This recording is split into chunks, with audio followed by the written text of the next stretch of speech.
Hello everyone, good morning. કેમ છો બધા? મજામાં ને? તો અત્યારે વાગી રહ્યા છે 7 સવારના અને એટમોસ્ફિયર જોઈ શકો છો કેટલું ખૂબસૂરત છે. તો અત્યારે હું મારું રીડિંગ કરવા બેસી ગઈ છું, કારણ કે 1 કલાક આજે મારે રીડિંગ કરવા મળશે.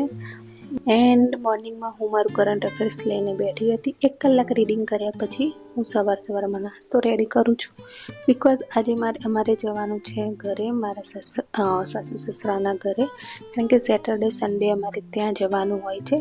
એટલે બસ મોર્નિંગમાં નાસ્તો બનાવી દઉં છું. એન્ડ 9-10 વાગ્યાની આસપાસ અમે ઘરે જવા માટે નીકળીશું.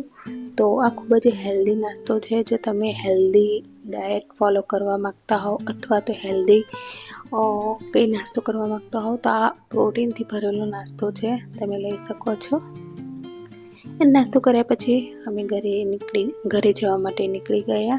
એન્ડ નડિયાદથી કોણ છે જણાવ્યો? ઘણા બધા નડિયાદથી હશે. એન્ડ નડિયાદ મારું ફેવરેટ છે, મને ખૂબ જ ગમે છે. એન્ડ ઘરે પહોંચતા જ ઘરનો નજારો ખૂબ જ સુંદર હતો. આજુબાજુનું જે એટમોસ્ફિયર હતું ખૂબ જ સુંદર હતું.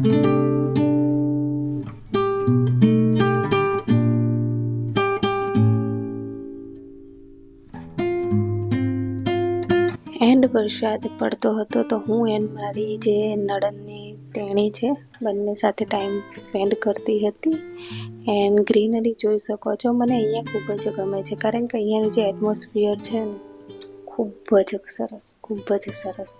તો હું મારું કામ પતાવીને ફરી ટેરેસ ઉપર આવી ગઈ હતી. તો તમે જોઈ શકો છો ટેરેસનો નજારો ખૂબ જ સુંદર છે. તો યાર ઘણી વખત એવું થાય છે ને કે સિટી એરિયા કરતાં ગામડાની જે મજા છે ને કંઈક અલગ જ હોય છે. ત્યાં જ રહેવાની ઘણી મજા આવતી હોય છે.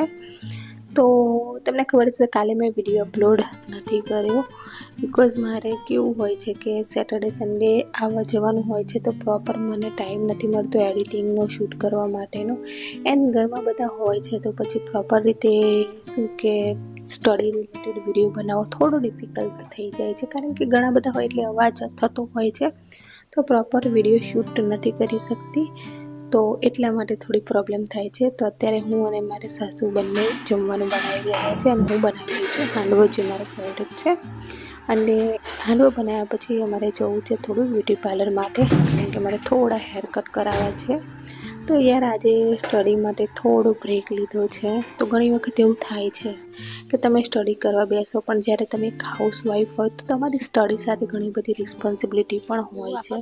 જ્યારે તમે મમ્મી પપ્પાના ઘરે હો છો ત્યારે એટલી ખાસ રિસ્પોન્સિબિલિટી નથી હોતી, પણ જ્યારે મેરેજ કરીને તમે આવો છો તો તમારે સ્ટડી સાથે ઘરની રિસ્પોન્સિબિલિટી પણ હોય છે જ.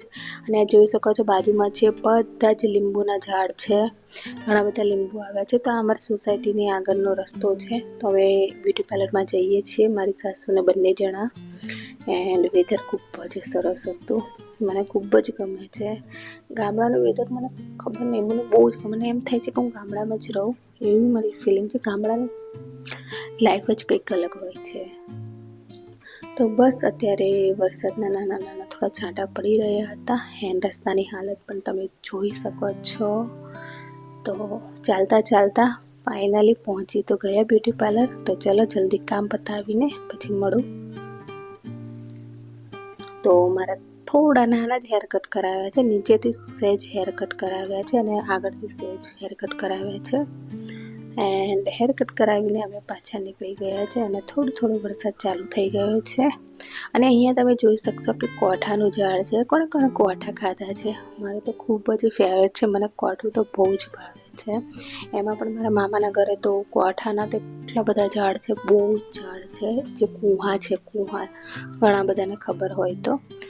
એન્ડ બસ ચાલતા ફાઇનલી હવે ઘરે આવી ગયા છે, અને રસ્તાઓની હાલત ના પૂછો.